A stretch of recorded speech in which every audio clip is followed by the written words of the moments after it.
దేవుని నామమునకు మహిమ కలుగునుగాక. అనుదిన పరిశుద్ధ గ్రంథ పఠనం. ఫిబ్రవరి 21. ప్రార్థన.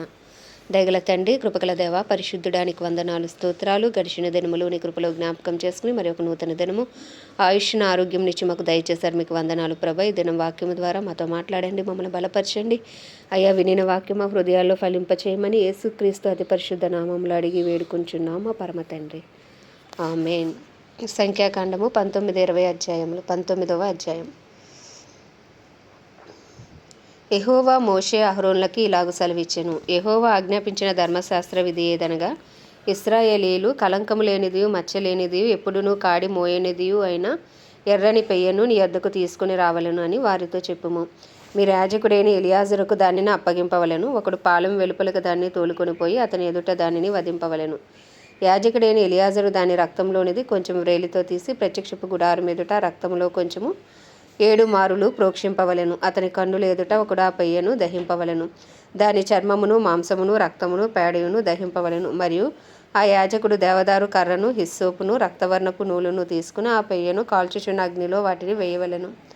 అప్పుడు ఆ యాజకుడు తన బట్టలు ఉతుక్కొని నీళ్లతో శిరస్నానము చేసిన తర్వాత పాలెంలో ప్రవేశించి సాయంకాలం వరకు అపవిత్రుడై ఉండును. దాన్ని దహించిన వాడు నీళ్లతో తన బట్టలు ఉతుక్కొని నీళ్లతో శిరస్నానము చేసి సాయంకాలం వరకు అపవిత్రుడై ఉండును.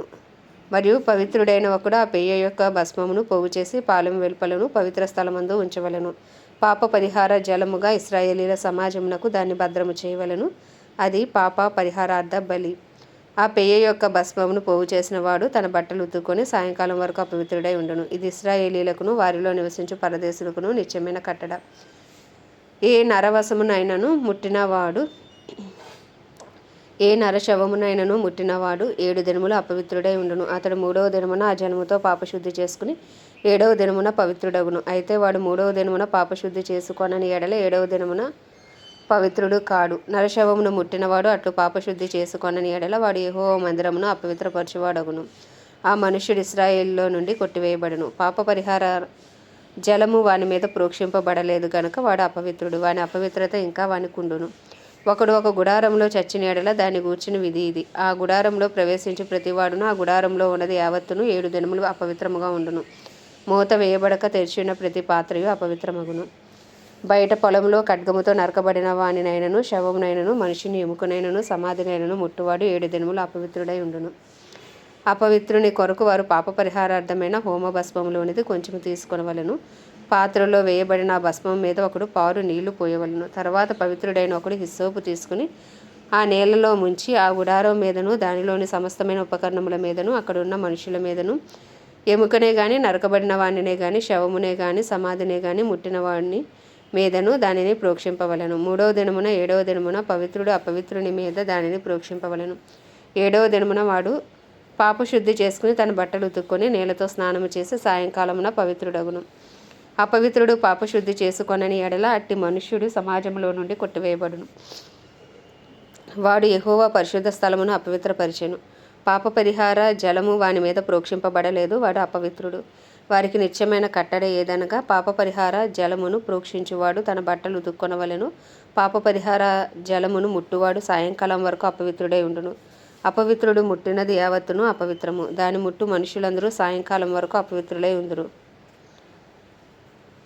20వ అధ్యాయము. మొదటి నెలయందు ఇశ్రాయేలీలు సర్వసమాజము సీను అరణ్యమునకు రాగా ప్రజలు కాదేశులో దిగిరి. అక్కడ మిరియాము చనిపోయి పాతిపెట్టబడిన. ఆ సమాజమునకు నీళ్లు లేకపోయినందున వారు మోషే అహరోనులకు విరోధముగా పోగైరి.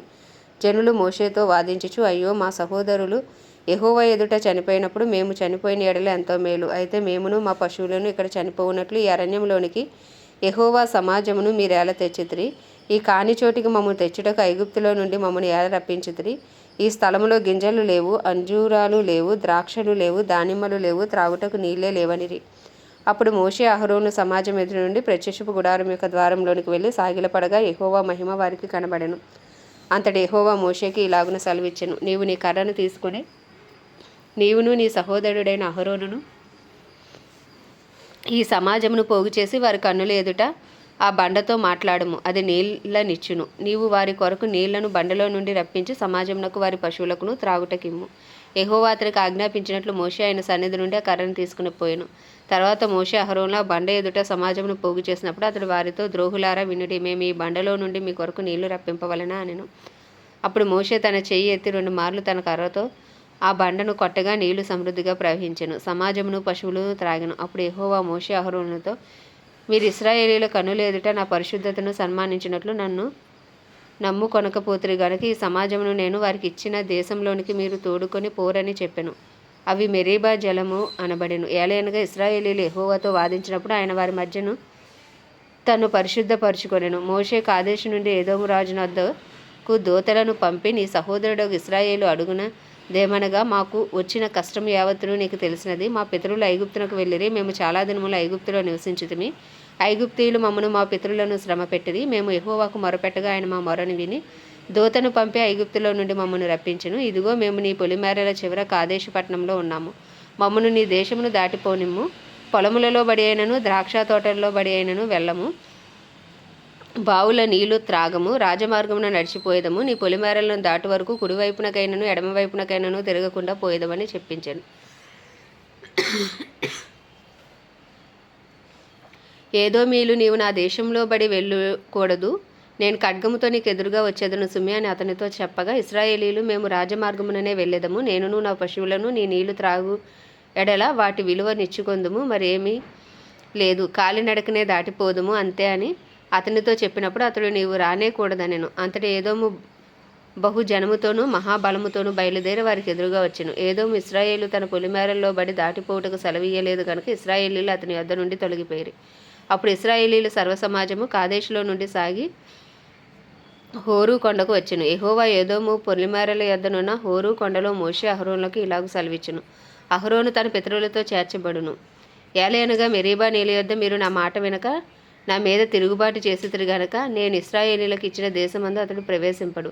నీవు అహరోనును అతని కుమారుడైన ఎలియాజరును తోడుకొని హోరు కొండ ఎక్కి అహరోను వస్త్రములు తీసి అతని కుమారుడైన ఎలియాజరునకు తొలగించుము. అహరోను తన పితరులతో చేర్చబడి అక్కడ చనిపోవును. యెహోవా ఆజ్ఞాపించినట్లు మోషే చేసెను. సర్వసమాజము చూచుచుండగా వారు హోరు కొండనెక్కిరి. మోషే అహరోను వస్త్రములు తీసి అతని కుమారుడైన ఎలియాజరునకు తొలగించెను. అహరోను కొండ శిఖరమున చనిపోయాను. తర్వాత మోషేయు ఎలియాజరును ఆ కొండ దిగి వచ్చిరి. అహరోను చనిపోయినని సర్వసమాజము గ్రహించినప్పుడు ఇశ్రాయేలీయుల కుటుంబీకులందరూ అహరోను కొరకు 30 దినములు దుఃఖం సల్పిరి.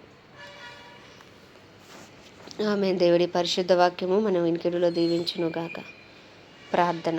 దయగల తండ్రి, కృపగల దేవ, పరిశుద్ధుడానికి వందనాలు, స్తోత్రాలు. జీవాధిపతి, న్యాయాధిపతి, మృత్యుంజయుడా, మహిమ ఘనతకు అర్హుడా, యోగ్యుడా, పూజ్యుడా, కృపను చూపుటకు ఐశ్వర్యవంతుడా, కృపాసత్య సంపూర్ణుడా, కృప వెంబడి కృపతో మమ్మల్ని కాపాడుచున్న దైవమా, నీకు వందనాలు, స్తోత్రాలు.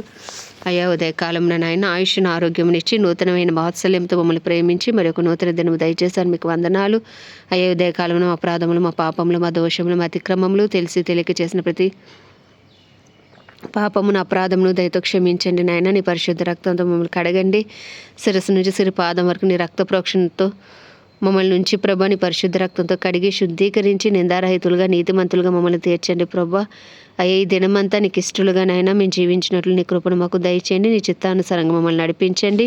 అయ్యా, నీ వాక్యముతో మమ్మల్ని నింపండి, నీ వెలుగుతో మమ్మల్ని నింపండి, నీ జీవంతో మమ్మల్ని నింపండి ప్రభా. అయ్యా, నీ సాక్షులుగా జీవించే కృపను మాకు దయచేయండి. ఈ దినమంతా నాయన కార్యసాధకమైన నీ శక్తితో నింపండి. మేము చేసే ప్రతి పనిపాటులో మీరు తోడుగా ఉండి మమ్మల్ని నడిపించండి. రాకపోకలో నీ కాపుదల భద్రత ఇవ్వండి. అయ్యా తండ్రి, తెలివి, జ్ఞాన, వివేకములను మాకు అనుగ్రహించండి. పరిశుద్ధాత్మ శక్తితో అయ్యా మమ్మల్ని నింపమని ప్రార్థిస్తున్నాం ప్రభువా. నీకు వందనాలు, స్తోత్రాలు. మా బంధువులు, మా స్నేహితులు, మా కుటుంబీకులందరికీ కూడా గొప్ప రక్షణ దయచేయండి. ఏ ఒక్క ఆత్మ నశించిపోవటం నీ చిత్తము కాదు ప్రభు. అందరూ అంతటా రక్షణ పొందాలని చేయించి ఉండగా నీ చిత్తము జరుగునుగాక అని ప్రార్థిస్తున్నాం ప్రభు. మా పట్టణంలో గొప్ప ఉజ్జీవాన్ని రగిలించండి. మా పట్టణాన్ని రక్షించమని వేడుకొంచున్నాం ప్రభువా. నీకు వందనాలు, స్తోత్రాలు. దైవజనులు అందరి కొరకు ప్రార్థిస్తున్నాం. సేవకులు, తండ్రి కొరకు ప్రార్థిస్తున్నాం. ఏ విధముగా అయినా నీ పరిచయలో నైనా కొనసాగుతున్న ప్రతి ఒక వ్యక్తిని మీరు బలపరచండి. నీ ఆత్మతో అభిషేకించండి. ధైర్యంతో వాక్యమును బోధించి అనుకూల సమయంలో వారికి అనుగ్రహించండి. వారి ఆకుపోకలని కాపుదల ఉంచండి. నిలవబడిన ప్రతి చోట ఆత్మకార్యాలు జరిగించండి. అయ్యా తండ్రి, వారిని, వారి కుటుంబాలని రక్త ప్రోక్షణ కిందించి వారి అవసరతలన్నీ నీ మహిమేశ్వరంలో తీర్చమని ప్రార్థిస్తున్నాం. క్రైస్తవులందరి కొరకు ప్రార్థిస్తున్నాం ప్రభువా. క్రైస్తవులు ఇంకనూ రూపాంతరపరిచి నీ రూపులోకి మార్చుకోండి. పరిశుద్ధాత్మను బలముగా కుమరించండి. ఆత్మ వరములతో నాయన వాడబడుచు నాయన ఆత్మ ఫలము కలిగి జీవించే కృపను ప్రతి క్రైస్తవుడికి మీరు దయచేయండి. ఎత్తబడే సంఘంలో ఉండే కృపను దయచేయండి. మెలకు కలిగిన జీవితాలు దయచేయండి. బుద్ధి కలిగిన కన్యకల వలె సిద్ధపాటు కలిగిన జీవితాలు ప్రతి క్రైస్తవుడికి మీరు దయచేయమని వేడుకొంచున్నాం ప్రభా. అయ్యా అలాగే ప్రపంచ దేశంలన్నిటి కొరకు వాటిని పరిపాలిస్తున్న రాజులు, నాయకులు, వారి కింద పనిచేస్తున్న అధికారుల కొరకు ప్రార్థిస్తున్నాం. నీ చిత్తానుసారంగా వారు పరిపాలించినప్పుడు కావాల్సిన బుద్ధి, జ్ఞానం, వివేకములు అనుగ్రహించండి. గొప్ప రక్షణ వారికి దయచేయమని వేడుకొంచున్నాం. హల్లెలూయా. యేసయ్యా తండ్రి నాయన ఇజ్రాయెల్ దేశాన్ని జ్ఞాపకం చేసుకోండి. ఇజ్రాయెల్ ప్రజలకు క్షేమం అనుగ్రహించి ఇజ్రాయెల్ సరిహద్దులో సమాధానం ఉంచండి. ఇజ్రాయెల్లో నీ చిత్తము జరిగించమని వేడుకొంచున్నాం ప్రభా. ప్రత్యేకించి మా భారతదేశాన్ని హస్తాలకు అప్పచెప్పుకున్నాం.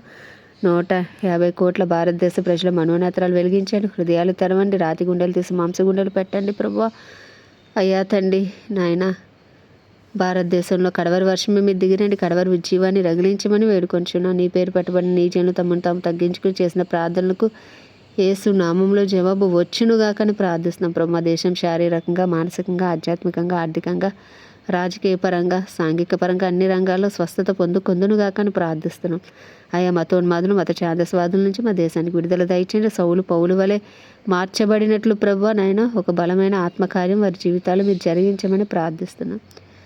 అయ్యా నీకే స్తుతులు స్తోత్రాలు. మా దేశ ప్రధాని గారిని, ప్రెసిడెంట్, వైస్ ప్రెసిడెంట్లను, చీఫ్ మినిస్టర్స్, గవర్నర్లు, ఎమ్మెల్యేలు, ఎంపీలు, ఎమ్మెల్సీలు అందరి కొరకు ప్రార్థిస్తున్నాం ప్రభా. వారి కింద పనిచేస్తున్న అధికారుల కొరకు ప్రార్థిస్తున్నాం. నీ చిత్తానుసారమైన పరిపాలన అయ్యా వారి ద్వారా జరిగించండి. అందరికీ గొప్ప రక్షణ దయచేయండి. మనోనేత్రాలు వెలిగించండి. హృదయాలు తెరవమని ప్రార్థిస్తూ ఉదయకాలం నీ చిన్ని ప్రార్థన మనవి నీ పాద సన్నిధికి చేర్చుకోమని యేసుక్రీస్తు అతి పరిశుద్ధ నామంలో అడిగి వేడుకొనిచున్నాం మా పరమ తండ్రి. ఆమేన్. పరలోకమందున్న మా తండ్రి, నీ నామం పరిశుద్ధపరచబడునుగాక. నీ రాజ్యము వచ్చునుగాక. నీ చిత్తం పరలోకమునందు నెరవేర్చబడుచున్నట్లు భూమి అందును నెరవేర్చబడునుగాక. మా దినాహారము నేడు మాకు దయచేయము. మా ఇలా ప్రార్థన చేసిన వారిని మేము క్షమించిన ప్రకారం మా ప్రార్థనలు క్షమించి మమ్మల్ని శోధనలోకి తేక దుష్టుని బారి నుండి తప్పించు. ఎందుకంటే రాజ్యము, బలము, శక్తి, మహిమయు నీవే ఉన్నది. ఆమేన్. ప్రభేసు రక్తమే జయం, ప్రభేసు వాక్యమే విజయం, ప్రభేసు నామంలో సంపూర్ణ విజయం కలుగునుగాక. ఆమేన్, ఆమేన్, ఆమేన్.